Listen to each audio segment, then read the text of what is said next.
Привет, друзья! Официальный дилер AceBeam в России Фонарик For You помог с реализацией того, о чем вы просили во множестве комментариев, а именно сделать обзор самого яркого и дальнобойного в мире фонарика на 2019 год, может быть и на 2020 останется, а именно AceBeam K75. Сумасшедшая по яркости и дальнобойности штуковина. И давайте сначала посмотрим, как она светит. Самое интересное. Все режимы подписаны, все дистанции подписаны. И давайте, собственно, с режимов и начнем. Чтобы не растягивать обзор, скажу свои общие впечатления. Могли уже увидеть, что Ultra Low с его ничтожными 7 люменами дает свет, видимый на расстоянии в 75 метров. Low 150 люмен. Сутки света, и свет этот, на расстоянии до сотни метров нормально виден, на 175 тоже, в общем-то, можно что-то рассмотреть. Дальше, вот смотрите, Mid 1, 380 люмен. Он отлично виден на расстоянии в 175 метров, с ним можно неплохо работать и дальше. Не то, что свет будет детализированный, но можно наглядно увидеть, что на территории там ходит человек, и здесь вот видно все это. Mid 2 у нас сейчас идет, 1250 люмен. И еще пару лет назад это был максимальный по яркости режим для дальнобоя с одним светодиодом. 400 метров совершенно свободно закрывает, видно абсолютно все. И, в общем-то, дальше на расстоянии 800 метров фонарик будет на этом режиме работать вполне уверенно. 5 часов в этом режиме, немало. High, 2500 люмен, шикарно.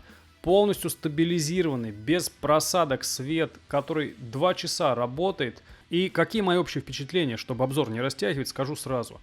Понятное дело, что и ценник, и размеры делают этот фонарик весьма специфической вещью. И вне рамок этого обзора маловероятно, что вам представится шанс познакомиться с такой вот вундервафлей. Так что воспринимайте обзор как просто развлекательно-познавательное видео. Ну а для тех, кто реально настроился на покупку, надеюсь, что тут все расставит видео по своим местам. В общем-то, разумеется, исходя из цены и размеров, подавляющему большинству людей хватит что-то проще и дешевле. И в линейке AceBeam есть и более доступные, но при этом вполне мощные модели. Ну а если идти в откровенно бюджетный сегмент, то стоит посмотреть на Convoy C8+, на Safirn C8G. Обзоры у меня есть на канале. Оба этих фонарика закрывают 100% обыденных нужд дальнобойности. Но меня не раз спрашивали, какой сейчас есть самый дальнобойный яркий фонарик. Обычно я там начинаю рассуждать, что фонарик или яркий, или дальнобойный. Почему у меня в видео инструкции по выбору фонарика рассказано. Так вот, K75 подходит к обеим этим характеристикам. Он наглядно демонстрирует исключительные способности современного фонарестроения. Фонарик светит на ту дистанцию, где невооруженный глаз не способен увидеть что-то меньше многоэтажки. А на расстоянии, где еще можно обойтись без оптики, то есть что-то порядка полукилометра, как я и говорил, он способен выдать яркость, как если бы вы подсвечивали обычным там карманным фонариком, находясь рядом. Да и на уровне в половину от своей максимальной яркости он светит так, как под силу лишь самым мощным современным дальнобоем. При этом для них это будет кратковременная турбо, а AceBeam K75 способен на 2 часа полноценной работы без падения яркости в хай-режиме. Разумеется, в городских условиях толку от этого фонарика мало, ему просто негде развернуться. Но вот на открытом воздухе, особенно, на мой взгляд, в силу рельефа в горах, этот супер фонарик себя во всей красе покажет. Вот этот ошеломляющий функционал вполне сочетается с презентабельной упаковкой, с брутальным внешним видом, что делает фонарик еще и хорошим мужским подарком. С максимальной вероятностью ничего подобного получатель подарка вообще никогда не видел, а теперь будут вынуждены увидеть даже те, кто не хочет. Ну, а если есть желание обзавестись чем-то этаким и средства позволяют, то вот это самое этакое и есть. Есть еще супер яркие фонарики, у меня на канале есть обзоры, но я лично в выборе между самым ярким и самым дальнобойным фонариком выберу самый дальнобойный. В общем-то, он отлично справится с желанием и попонтоваться, и выручить в реальности, когда будет нужда в дальнем свете. После всех этих дифирамбов я вот, чтобы восстановить баланс и соблюсти объективность, остановлюсь на моментах, которые мне не понравились. Первый из них. Отверстие для резьбы под штатив расположено слишком близко к корпусу, и далеко не все штативные площадки будут спокойно к нему крепиться. Но для многих это будет не актуально. Два. Вот реально неприятно. Во всех встреченных мной до этого моделях AceBeam честно указывали время работы в турбо с уровнем падения яркости, например, там 2 минуты на 3000 и 150 минут на 1000. Неприятно видеть, что с К-75 они пошли по привычному для многих других производителей кривому пути, где указывается общее время работы без упоминания факта падения яркости. Это чисто маркетинговый косяк, который мне откровенно неприятен. Номер 3. За такую цену было бы логично добавить наплечный ремень. Ну, в общем-то, его не составляет труда сделать и самому, но факт есть факт, и я его отмечу. Если вы хотите рассмотреть все эти гифки и фотографии в спокойной обстановке, они находятся на фотохостинге, ссылка на который в описании видео под обзором. Там же ссылка на AceBeam K75 на сайте Phanaric4U, одного из крупнейших и старейших фонарных магазинов в России. Они приготовили к обзору классный промокод, который действует вообще на весь ассортимент магазина, так что можно воспользоваться моментом и неплохо сэкономить и на чем-то другом. И там же находятся ссылки на разные мои подборки фонарных и околофонарных товаров, начиная там от наключников и налобников, заканчивая самыми популярными и заказываемыми автотоварами из России с Алиэкспресса. Ну и давайте перейдем к тому, как выглядит этот фонарик и как долго он работает. Упаковка исключительно презентабельная, это здоровенная коробка с отличной полиграфией. В плане подарочности будет однозначно годно. Внутри в поролоне находится сам фонарик, съемная ручка, гарантийка, инструкция и опционально могут идти 4 аккумулятора. В маленьком пакетике также находится темляк, крепление для съемной ручки и пара уплотнительных колец. В общем, все, что нужно, тут есть. Что касается внешности, то фонарик вообще лишен какой-то изящности. Это здоровенная брутальная штуковина с огромной головой и кучей ребер охлаждения. Как бы то ни было, дизайн тут продуман, и по-своему фонарик выглядит на самом деле приятно. Просто это красота специфическая, красота там пулемета или гитары, большая черная металлическая хреновина, такая вот сугубо мужская игрушка. Сам фонарик очень большой. В принципе, я видел фонарики больше, чем он. BLF GT, Malent MS-12, Malent DX80. У меня на канале есть обзор, это тоже экстремальный по выхлопу хреновины. Да и AceBeam X70, вот у AceBeam тоже есть, тоже не маленькая штука.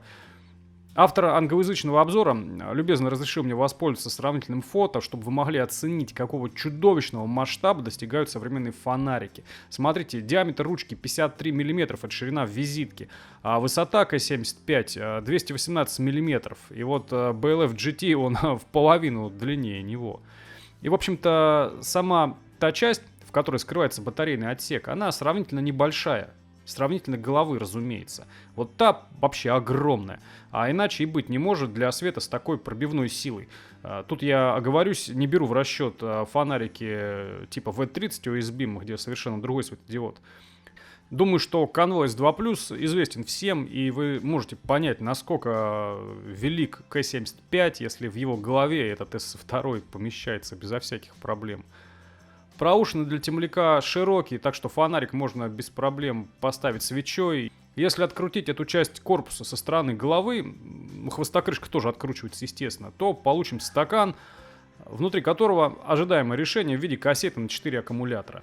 Фонарик не поддерживает плоскоголовые аккумы. В идеале они должны быть не только с выпирающим контактом, но еще и защищенные. В принципе, если у вас нашлись деньги на такой фонарик, то покупка 4 таких банок не должна составить проблем. Но при желании можно обойтись и плоскоголовыми, просто влепить туда магнитную проставку и все. Главное, чтобы они были высокотоковые. 10 ампер постоянной токоотдачи или турбо вообще не запустится. Ну, естественно, в идеале из одной партии. Вообще хорошо, что хоть кассету сделали, потому что могли бы влепить там бат-блок целиковый, как у Nightcore TM или Alight Javelot Pro. Мне такие варианты не нравятся, потому что реально, дешевле и легче таскать с собой маленькую коробку с 4 запасными аккумами, чем вот этот запасной батарейный блок. Со стороны головы расположена короткая толстая пружина, окруженная контактной площадкой. Вот эти 3 маленьких торкса залиты клеем, отвертки туда не влезть. Накатка на корпусе крупная, сравнительно цепкая, но я бы на нее не стал полагаться в любом случае, потому что для удобного баланса фонарики таких габаритов должны быть намного длиннее, с 8 аккумуляторами, как BLF GT. Сейчас голова будет очень сильно перевешивать, и через какое-то время у вас реально будет болеть запястье. AceBeam предусмотрели решение этой проблемы. Вот видите, отверстие с резьбой. И мало того, что ее наличие дает возможность установить фонарик на штатив, то Но, как я еще и говорил, фонарик штатно комплектуется съемной ручкой. Она крепится к корпусу с помощью соответствующей заглушки. К последней для удобства транспортировки можно и ремень, собственно, присобачить. Отверстие, кстати, должно было быть, по идее, на сантиметр к хвосту сдвинуто, потому что в том виде, в каком есть, у меня не получилось нормально закрепить фонарик ни к одному креплению штатива. Их просто перекашивало, они упирались в ребра охлаждения. Вот, кстати, думаю, что дизайнеры сознательно придали съемной ручке сходство с планкой Пикатини. Выглядит это реально круто прям. Вот видите, маленький кругляш на середине корпуса под ручкой. Это индикатор оставшейся емкости. Он меняет цвет сообразно оставшейся емкости. Кнопка, естественно, расположена с противоположной от ручки стороны. Сравнительно небольшая, не выпирает. И я думаю, что в перчатках нажимать на нее из-за этого будет несколько неудобно. Это в плане зимы. Ход не глубокий, мягкий, без щелчка. Как я и говорил в начале, голова просто монструозная, голова огромная, ребра охлаждения глубокие, многочисленные, они безукоризненно справляются с тем, с чем они должны справляться. Думаю, что при желании безель можно было бы и скрутить, тут есть за что уцепиться, он широкий. Ну, я попробовал, сходу не пошло, а дальше я ковыряться, в общем-то, не стал. Стекло под безелем расположено достаточно глубоко. Я думаю, что шансы случайно разбить его небольшие. Ну и стекло тут тоже 4 мм толщиной, тоже достаточно надежное. Под ним здоровенная воронка рефлектора 112 мм диаметром. На дне дедомленный Luminous SBT-92. Для наглядности еще раз покажу, насколько К-75 больше, чем самый популярный компактный дальнобойный фонарик на 18650 питания. Это всем известный конвой C8+. Обзор которого у меня тоже, кстати, на канале есть. Смотрите, ну разница реально наглядная. Это как Давид и Голиаф. В общем, у меня нет ни малейших нареканий ни к внешнему виду, ни к качеству. И отмечу, кстати, что их не было ни к одному фонарику AceBeam, с которыми я имел дело. Из-за всех фонарных брендов мне вот AceBeam сейчас нравится больше всего. Что касается управления, не буду растягивать обзор. Вот вам два скриншота. Оно реально предельно простое, удобное. Можно сходу разобраться. Как светит фонарик вживую мы увидели. А что касается деталей, 5700 Кельвин цветовая температура. Увы, это вот минимальная. Разумеется, никакого шим-мерцания. Несмотря на большие размеры светодиода, светораспределение тут как у типичного дальнобойного шила. Вот только за счет огромной яркости бонусом идет и хорошая боковая засветка в старших режимах. Турбо генерирует вообще изрядное количество тепла, но это единственный режим, который хоть как-то прогревает корпус. И даже после серии из 4 включений турбо подряд фонарик можно спокойно держать в руках, а с хай можно вообще не париться. Что касается стабилизации, она полная во всех режимах. Я использовал Samsung 25R 2600 емкостью. И судя по моим графикам, ну то, что нарисовали AceBeam в продолжительности работы, вполне реальные цифры. Отсечка на выключении 2,9 вольта на всех аккумуляторах. Я тестировал турбо с охлаждением и без. Фонарик, в общем-то, на охлаждение реагирует, ну чисто статистически. Вообще он начинает сбрасывать в турбо относительно быстро, голова при этом успевает так нагреться достаточно символически. И тут единственное, что стоит заметить, 100% можно достичь только первый раз. Потом турбо не поднимается выше 90% от первоначального, и, в общем-то, это не слабо.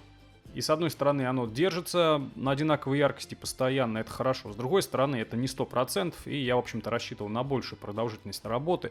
Но, повторюсь, даже и так вам его реально за глаза хватит. Это безумная яркость, ну, реально безумная и безумная дальнобойность.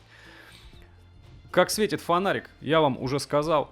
Собственно, добавить-то больше к этому и нечего. Штуковина специфическая, экстремальная по своим функциональным характеристикам. Нужна она далеко не всем, но если она у вас окажется, то она однозначно впечатлит тем, на что этот фонарик способен. В общем-то все, надеюсь, что обзор был интересен. Еще раз, ссылка на эту модель, на промокод в описании видео, там же ссылка на мои подборки. Ставьте лайк, если вам понравилось видео, и подписывайтесь на канал, впереди будет еще много интересного из фонарных новинок. Пока.